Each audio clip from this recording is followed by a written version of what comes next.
El triunfo de los talibanes desencadenó escenas de pánico y caos en Afganistán.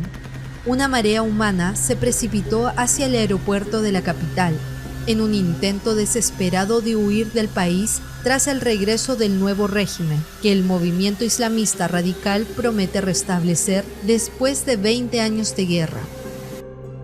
La velocidad del avance talibán en Afganistán parece haber tomado a muchos por sorpresa. Incluso llegaron al Palacio Presidencial de Kabul, donde difundieron imágenes en las que se les veía sentados en el despacho del presidente Ashraf Ghani, quien huyó del país ante la llegada de los insurgentes. A continuación te presentamos las claves para entender a este movimiento radical.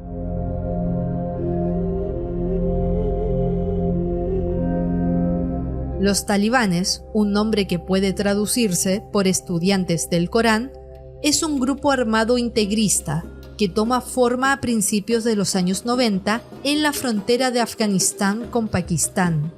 Los talibanes estaban formados por excombatientes de la resistencia afgana, conocidos colectivamente como muyahidines, que lucharon contra las fuerzas invasoras soviéticas en la década de 1980. Su objetivo era imponer su interpretación de la ley islámica en el país y eliminar cualquier influencia extranjera.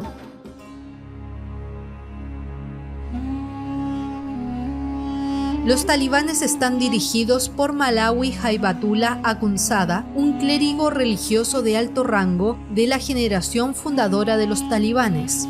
Otro actor clave es Mullah Abdul Ghani Baradar, cofundador de los talibanes, que fue liberado en 2013 después de ser capturado en 2010 en Karachi, la ciudad más grande de Pakistán.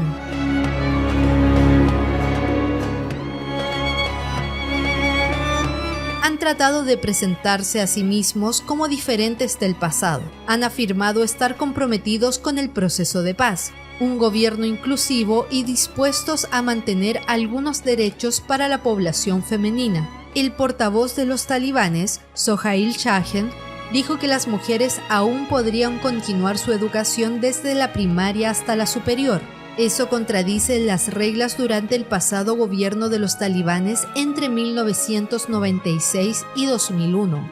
También dijo que diplomáticos, periodistas y organizaciones sin fines de lucro podrían continuar operando en el país. Pero a muchos les preocupa que el regreso al gobierno de los talibanes sea un regreso al Afganistán de hace 2 décadas, cuando los derechos de las mujeres estaban severamente restringidos. Las mujeres solo se aventuraban a salir si tenían un permiso por escrito de los hombres y, por supuesto, tenían que llevar la omnipresente burka.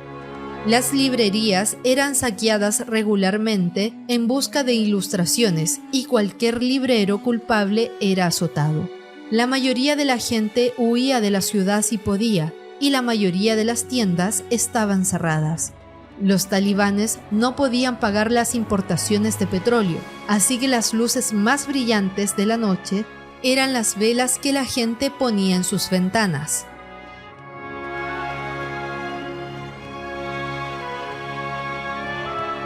El origen del conflicto se remonta a 1989, cuando los muyahidines consiguieron derrocar el gobierno comunista que la Unión Soviética había instaurado en el país en 1979.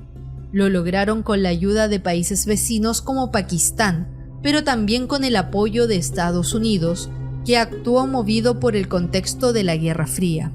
A principios de la década de los 90 comenzaron las discrepancias entre las diferentes facciones afganas, que finalmente cristalizaron en 1996 con la toma del poder por parte de los talibanes. En ese momento se instauró un régimen basado en la interpretación rigurosa del Islam.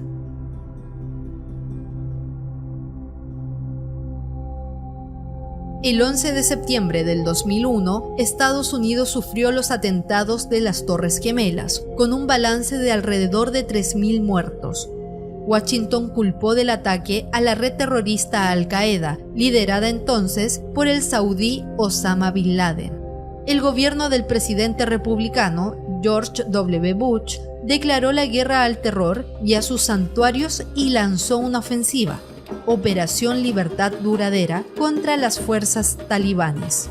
Bin Laden fue localizado y abatido por las fuerzas especiales estadounidenses en mayo de 2011 en la localidad de Abbottabad, Pakistán.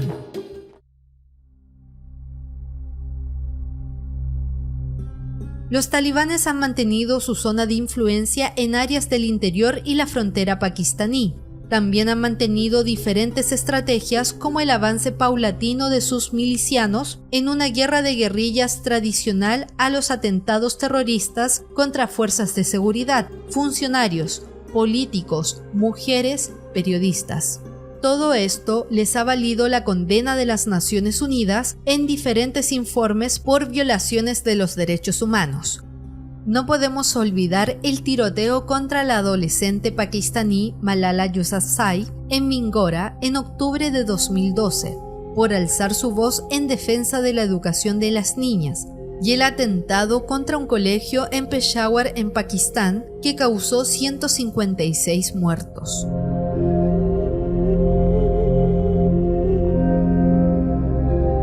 El 29 de febrero de 2020, Washington firmó un acuerdo histórico con los talibanes que preveía la retirada de los soldados extranjeros a cambio de garantías de seguridad y la apertura de negociaciones.